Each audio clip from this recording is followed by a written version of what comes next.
Transitions Mental Health Association is a nonprofit organization dedicated to the mental health of the communities of the Central Coast of California. For 35 years, TMHA has been able to provide a wide variety of mental health services in a changing mental health landscape.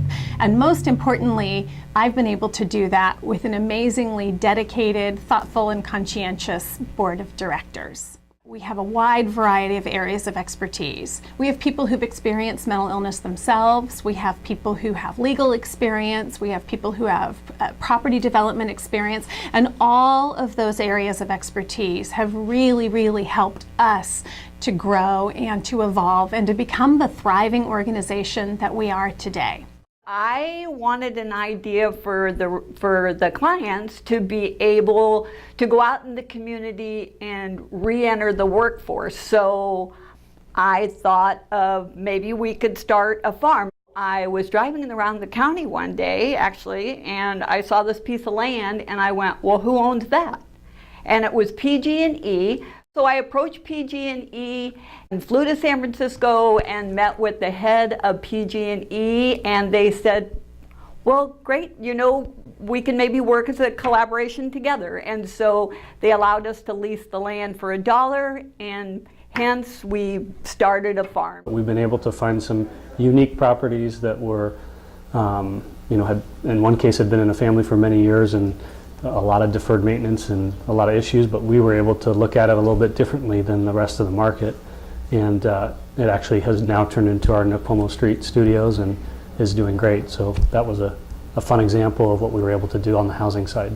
And so one of the things I think I was able to bring to the board was that law enforcement perspective, is bringing the perspective of, hey, what are our officers really faced with when it's 3 o'clock in the morning, there's nobody else to respond.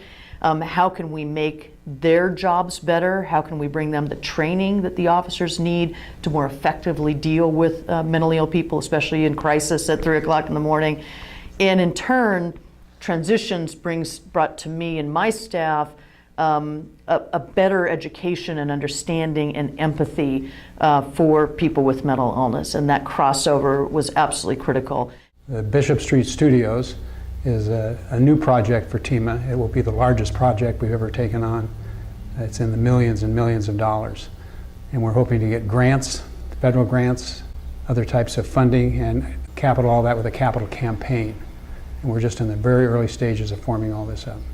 I have worked with the Department of Social Services in providing classes for parents.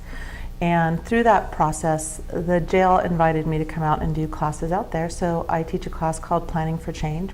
What became apparent is that there's a lot of mental health issues. Anything I wanted to offer these inmates, Transitions offered. And so it was an automatic connect and hooking Transitions up with the jail. Sometimes the projects and the ideas might even just come out of someone at a meeting. It doesn't even have to be on the agenda, and somebody say, haven't we ever thought about this or this? And we get rolling on it, and pretty soon it's a project and it's accomplished and we're on to the next one. J.T. Haas with PG&E. I remember I approached him at the very beginning and I said, I have an idea, and he today is the president of our board 25 years later, and he has been remarkable. The initial solar panels that we did at the farm was kind of the offshoot of an award that I was lucky enough to receive through PG&E for community service. And we took that award and then leveraged it in town with some other vendors and suppliers and some other friends of Transitions, and basically tripled the money, which gave us enough money to buy the hardware. You know, it's kind of cool from the aspect of it's something that when it's built, you know, it's kind of like it's there. It's something you can come by and you can see it. You know that it's saving money for Transitions, and you had a hand in it. You know, you bolted something together, and it's going to be there for a long time.